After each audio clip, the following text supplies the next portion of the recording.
What's going on again, YouTube? I am finally coming back to bring a proper review, or I guess I can consider this a long-term review or overview of the PTR9 CT. I've now had this gun for pretty close to a year, not quite a year, and I've run roughly about 2,500 rounds of ammo through it. And my thoughts about it are pretty fully developed now, and I think I can speak on the pros and cons of the MP5 in general, as well as just the overall performance of the PTR9 CT itself. But in a nutshell, I would say that this has probably become one of my favorite guns ever. This one is a short barrel rifle. It actually has a registered full auto pack in there. So a lot of the rounds that I've run through it at this point have been fully automatic, select fire. And the gun has held up wonderfully.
All right, PTR9 CT, full auto trigger pack. We're gonna jump 90 rounds through it as fast as possible using these Zenith metal pads. See how reliable it is.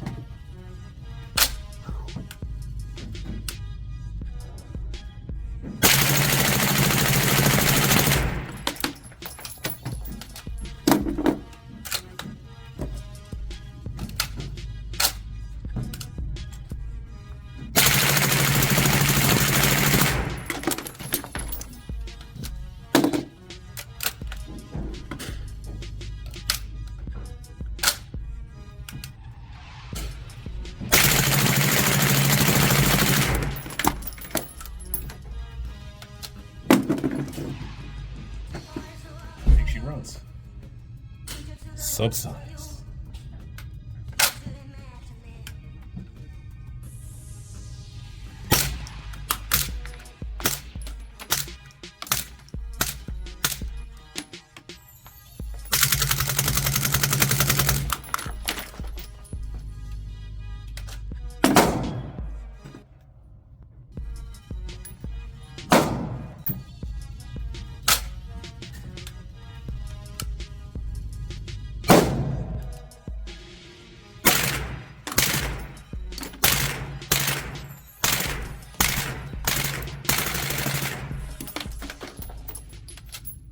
Just right off the bat, to reiterate a few things that I've said in some of my previous videos about this thing. As far as the fit and finish goes for the PTR9 CT, when I first got this thing, it looked a little better. It's not really beat up or anything. It's got a few scratches on it, but other than that, the welds on it right out of the box, pretty clearly machine made, done very well. Finish on this thing, as opposed to like say the Century AP5s and the Turkish made MP5 clones, a little shinier. A little more of a satin finish as opposed to the real deal HKs and the Turkish clones. They're a little more of a matte based finish. But other than that, looks great. No major QC or fit and finish issues that I could find when I got this thing. Again, the welds are beautiful. Very clearly machine made. No issues.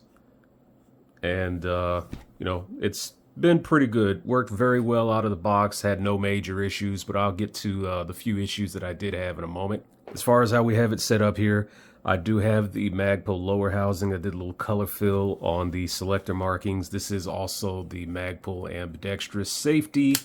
I have the short side on the left side since I am a lefty, but it is a 3-position selector since there is a full-blown SCF pack in there. This Magpul lower housing, I honestly like it substantially more than the factory trigger housing. This is a very worthwhile upgrade if you are considering it, as the grip angle is substantially more comfortable than the stock angle, plus it does have the ability to work with SCF packs. It, obviously uses the Magpul ambi safety, which itself is also a fantastic upgrade.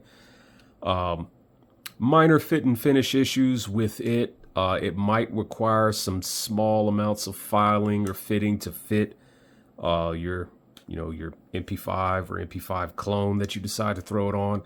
I did have to file it just a little bit to get it to fit here, but it's rock solid. Obviously, the pins line up. They go through. It's a very tight fit, by the way, but it works wonderfully. No issues since installing it, and again, I can't really highly recommend it enough. As far as what we have going on here on the front end of the rifle, this is the factory handguard. The only thing that I've done to it is I just painted it. Just painted it with some high temp black spray paint, baked it, and it's got a nice little satin finish that matches the factory finish pretty well. This is a Cloud Defense Torrent M-Lock SBR mount. Have my little stream light in here. This is just a Sig Sauer little hand stop that I have with the Magpul vertical foregrip. These are some NC Star Vism M-Lock panels. We got a little QD slot right here, a QD sling mount right here on one of the M-Lock slots. Other than that, we don't really have anything on the other side since, again, I am a lefty, so I grip it with my support hand on the other side here. Yeah, I mean, it's a pretty clean look. I find the factory handguard to be more than, functional. It's adequate enough. It doesn't really look the best, but as far as functionality goes, it works great. Even on full auto, it doesn't get hot. I've done some pretty intense mag dumps with this thing, and as it's set up, I've never had to worry about burning my hands, or it's never gotten uncomfortably hot or anything. Works great. Unfortunately, as you guys can probably still see, I made some previous videos about this this stock here. So this is the F5 manufacturing ACR style stock. Again, it's not an actual ACR stock. It's basically just a looks like an imported knockoff. Doesn't have the actual ACR sling loops. Everything about it is very cheap feeling. It is technically functional. It has held up. It does work. I haven't really abused it or run it hard, but just for, I guess, really basic usage, it does appear to work. I would not recommend this stock. Again, I kind of got duped into this thing before I realized that it was not an actual ACR stock. That was my fault totally.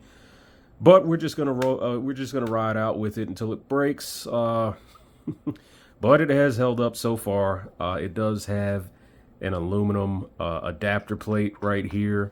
The rest of the stock is polymer. It is not the same quality of polymer as, like, say, this Magpul lower grip. It's actually a much cheaper feeling, smoother type of polymer.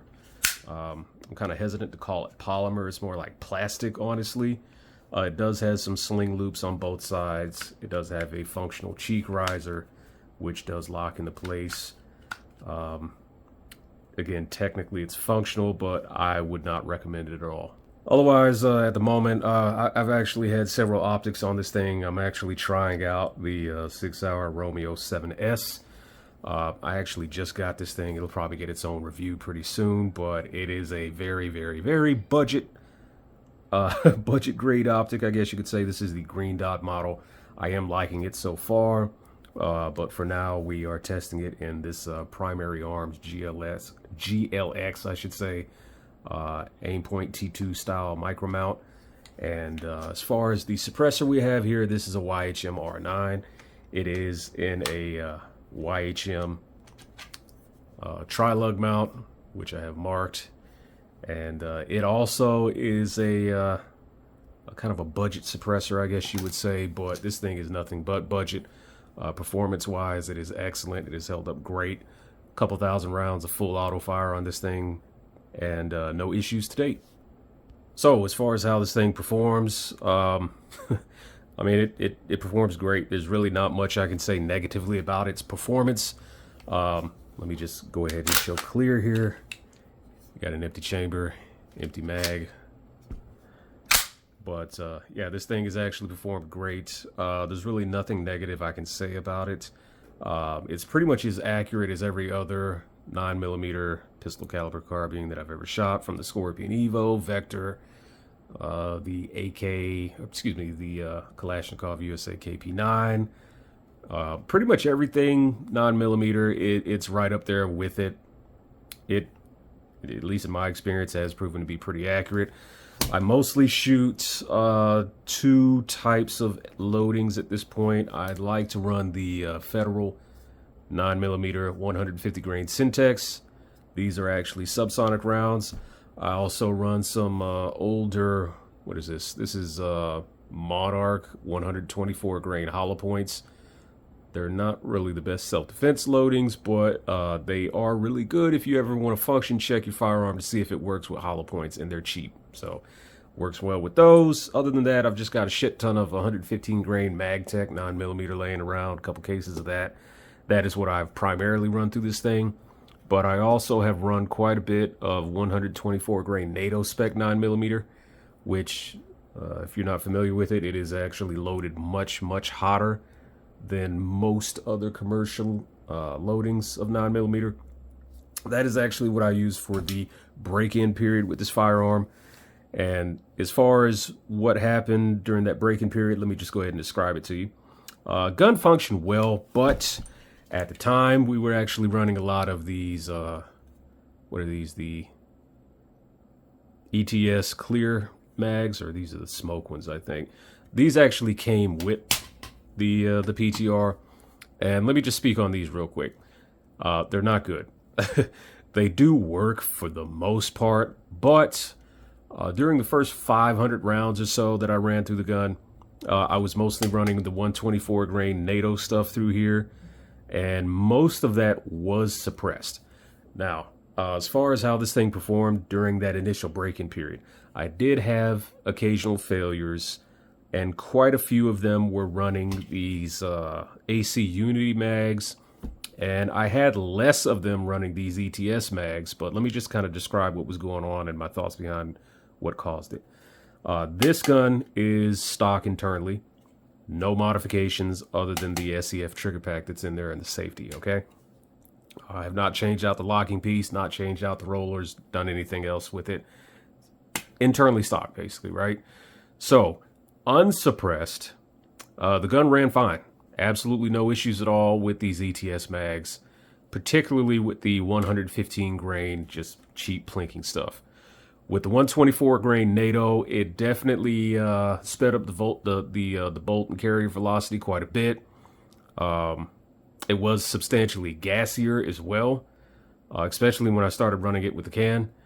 And I started having the occasional failure only when it was suppressed running the 124 grain NATO stuff. And again, this is within about that first 500 rounds or so.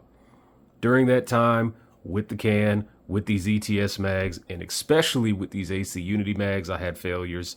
Definitely more so with these mags than anything else. These mags, basically I found out that the magazine spring in these is substantially weaker than your basic metal mags, and it was actually noticeably weaker than the ETS mags as well. So a little experiment that I did, I actually took the spring end follower out of an ETS mag, installed it in this AC Unity mag. It actually worked, and it functioned. it ran substantially more reliably after I did that, which is kind of funny. But as with any prospective, MP5 clone owner, you want to stock up on these metal mags. Now, these are actually Zenith branded. Yeah, these are Korean made, but Zenith branded mags. Allegedly, they're made to Zenith specs. I don't know how much different they are than the, you know, just the run-of-the-mill KCI Gen 2s, but from what I've heard, they're basically the same, although they might be slightly different. Either way, I can say that these mags in particular have functioned 100%. I've never had a failure with these. I've got several of these. Never had a failure running the 150 grain Syntex. Never had a failure running the 124 grain NATO stuff. Never had a failure running the 124 grain hollow points. And never had a failure running the 115 grain bulk shit either. These work great. They have been run primarily suppressed again. They are dirty. They have chrome followers. And again, they work fine. A couple other tidbits I'll add to the video about this thing. So MP5s and MP5 variants, derivatives, clones, whatever you want to call them, since they are delayed blowback, whenever you run them with a suppressor, they do tend to get very fucking dirty. So I have cleaned this thing, you know, pretty much after most of my intense range sessions where I'm running, you know, like hundreds of rounds full auto with the suppressor. I have cleaned it every time after that. So we're talking about maybe a schedule of maybe every 300, 400, 500 rounds that it gets a pretty, you know, pretty decent cleaning, which honestly, whenever you run these things suppressed is not a bad idea. But we are still on the factory extractor. You know, again, factory internals, I've not changed anything out. No locking piece change, nothing. Still running fine. Again, we're probably around the 2,500 round mark at this point. No issues to speak of as far as reliability goes after that initial break-in period, obviously. And again, we've had 100% reliability since switching to these metal Zenith-made mags. So, basically, I would just say as far as the reliability of this thing, you probably don't have anything to worry about as long as you invest in decent metal mags. I would not recommend the ETS mags, even though they work for the most part unsuppressed pretty well. These AC Unity mags, on the other hand, they're kind of a mixed bag, unsuppressed. I did have failures with them without the can. However, again, it seems to be the fact that these things just have very weak magazine springs. So whenever I was running just cheap 115 grain bulk stuff, since, you know, that's not the most, you know, that's not the hottest load that you'll find around, it tended to work fine. But the moment we stepped it up to the 140, or excuse me, the 124 grain NATO, they started having pretty regular issues. It was very hard to make it through a full mag, especially once we threw the can on. I'd probably have a failure once every 10 rounds or so. It was pretty bad. But when the can came off, they worked a little better, but they still were not 100%. And I would not trust these in the slightest, especially if you're ever going to use them for anything serious. For range mags, and if you want to learn to clear malfunctions and get good at that shit, yeah, stock up on them, but I wouldn't recommend them for anything else. So overall, I would just say with the MP5 platform in general, for a 9mm PCC, this thing is pretty awesome. Probably the smoothest recoil impulse of any 9mm pistol caliber carbine on the market. Maybe the MPX come close. I know a lot of people will argue with that thing and say, oh, it's better, but honestly, this thing is very tough to beat. Plus, you do have the capability to change the locking pieces and, you know, kind of tailor the thing to your loads and the type of suppressor you're running, especially if you get into the shorter P variants, or the K variants, I should say. But overall, this thing, shooting it is wonderful, especially once you flip that giggle switch. This thing will put a smile on your face like nothing else out there. Controlling it is extremely easy. I mean, the shooting experience is just heaven, especially once the the fire rate gets a little higher. Semi-auto, it's extremely controllable. Again, it's very accurate. As far as the trigger goes, again, let's go ahead and make sure we're clear here, which we are. So the semi-auto trigger, it's not too bad. Again, this is an SEF pack. This thing is a very used SEF pack. This was a surplus pack, but just to give you an idea of how it performs. Semi-auto, here we go. We got a little take up, then we hit our wall. We have quite a bit of creep. It is a little stagey, and then it breaks, and it's actually a pretty clean break. Once you hit that wall, you do go through a little bit of creep, but once it breaks very cleanly. As far as the reset, it's kind of long, kind of gritty, but not too bad at all. I've actually felt far worse triggers than this. It works great. Not terrible at all. Definitely felt worse. Here's the reset one more time. A little gritty, but there we are. Once you flip the full auto, however, it behaves quite a bit differently. It gets a little heavier, gets a little longer, and then you actually have to pull it back a little further if you want it to keep firing, keep tripping that sear. But of course, when you try to reset it, it doesn't. But yeah, that's just the way SCS packs behave.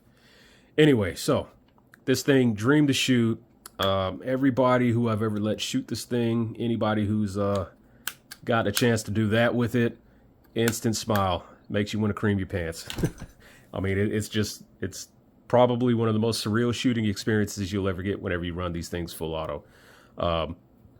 Now, obviously, everybody can't run them full auto, so I mean, I know I'm only speaking to a select crowd when I say that, but even the semi-auto performance on these things is very, very nice. Again, extremely smooth recoil impulse.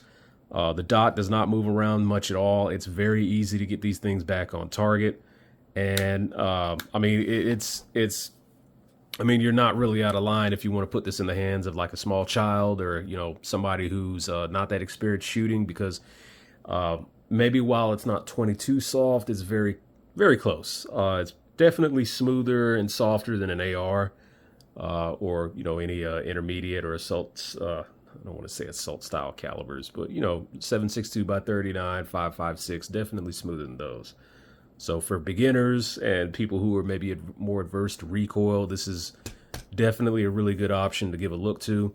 Of course, 9mm ammo is currently some of the cheapest ammo that you can buy in bulk and actually practice and plink with. So having one of these, it makes a lot of sense, especially if you like to shoot 9mm and you like to shoot it often. Very nice to have one of these. One quick note about the suppressed performance, of course.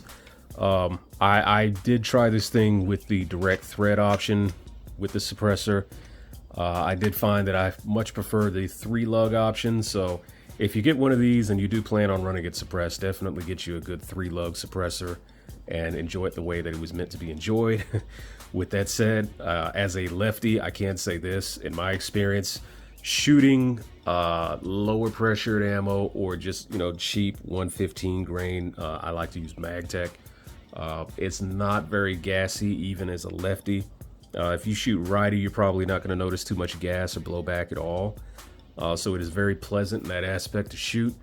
But the moment you start stepping up to hotter or dirtier loads, you will notice a little bit of gas blowback and get some gas to the face, especially if you're a lefty when you're shooting with the can.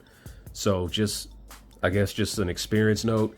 If you are going to be shooting this thing suppressed and you're going to be using a suppressor, especially one that's not like an OSS or Huxworks that is a, you know, normal baffle style can, just pay attention to the type of ammo that you're going to shoot. Hotter loadings like the 124 grain NATO stuff is substantially gassier and more unpleasant to shoot suppressed, especially for long periods of time and especially full auto. So just that little quick tip, I guess. But yes, overall, after about 2,500 rounds, lots of full auto fire, lots of plinking, lots of just smiling after owning this thing, I can honestly say this thing is a joy to shoot. It is hands down my new favorite PCC now. It's very hard to put down. It goes to the range with me every time I go. Anybody who handles it, anybody who gets behind the trigger, they love it. It's just a joy to shoot. And especially once you start getting into the subsonics, these 150 grain Syntex with the suppressor, oh, this thing is stupid quiet, just absolutely stupid quiet. It is a very easy way to put a smile on your face when you get that suppressor and you throw some real subsonics in there. Oh, it's a whole new ball game once you get into that. But yeah, I can honestly say that if you get one of these, this particular example has been nothing short of remarkable. Again, perfect build quality so far, no issues. Stock extractor, stock internals, handguard. You know, not the best looking, but completely functional, works great. Everything else about it has just been great. Really no complaints. As far as the ergonomics of the MP5 overall compared to like more modern stuff, Yeah, that is probably the biggest shortcoming of the platform. Just getting used to this charging handle, learning how to slap it, learning how to do your reloads.